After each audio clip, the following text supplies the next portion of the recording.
আপনারা এখন দেখছেন হবিগঞ্জ জেলার শায়েস্তাগঞ্জ উপজেলার হলিপুরে অবস্থিত প্রাণার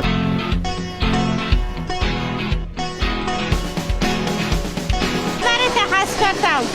এখন মনে করেন আমরা ফ্যাক্টরি খোলা নাই, ফ্যাক্টরিতে কাজ করেন আমরা সংসার মানে ছেলে মেয়ে লেখাপড়া করাইতে একটু সুযোগ সুবিধা ভালো হয়েছে। আমরা 12 ঘন্টা ডিউটি করতেছি, ওভার টাইম পেয়েছি, 3 ঘন্টা ওভার টাইম পেয়েছি। আমরা বাইর থেকে কাজ করতে পারতেছি, সুযোগ সুবিধা অনেকটা বেশি হয়েছে।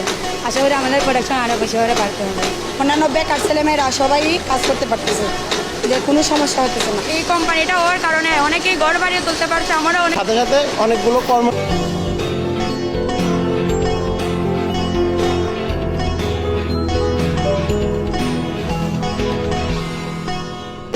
সৃষ্টি হচ্ছে।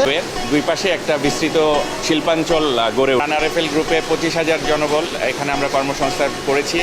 কর্মসংস্থান হয়েছে এমন নয়, এই কারখানাগুলোতে কাজ করছে দেশের বহু জেলার বহু মানুষ, যে কারণে এই কারখানাগুলো অর্থনীতিতে যেমন অবদান রাখছে, তেমনি হবিগঞ্জ তো বটেই এগিয়ে নিচ্ছে গোটা বাংলাদেশকে।